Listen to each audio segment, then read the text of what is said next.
भोरे रंगा बाजी पटना जिला के बाजी पटना जिला के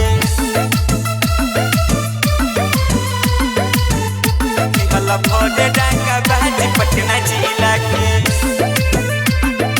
जिला के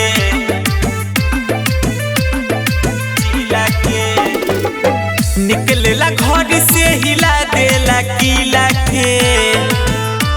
अरे सफी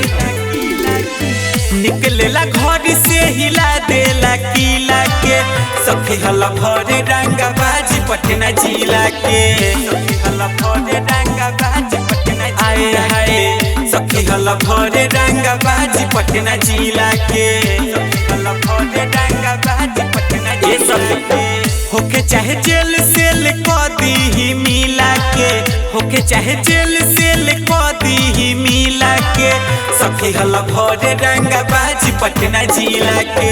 सखी हला भोरे रंगा बाजी पटना जिला के सखी हला भोरे रंगा बाजी पटना जिला के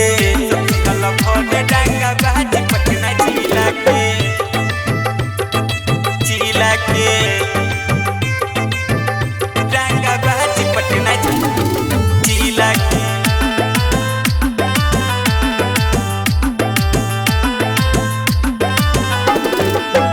बोलेला ऐसे जैसे शेर के दहारे हो पूरा इलाका के उहे रंगदारे हो अरे सखी सुना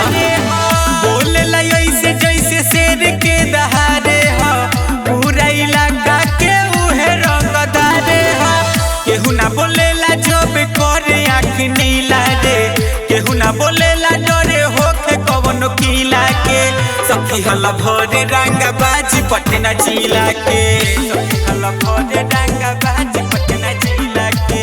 सखी हला भोरे रंगा बाजी पटना जिला के सखी हला भोरे रंगा बाजी पटना जिला के हला भोरे रंगा बाजी पटना जिला के बाजी पटना जिला के सखी हला भोरे रंगा बाजी पटना जिला के जिला के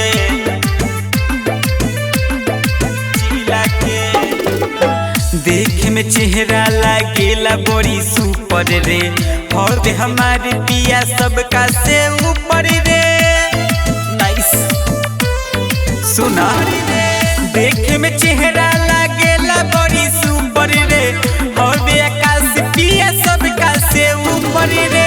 राइटर सोन जिद कोइले बारे सिला के राइटर सोन जिद कोइले बारे सिला के सखी हला भोरे रंगा बाजी पटना जिला के।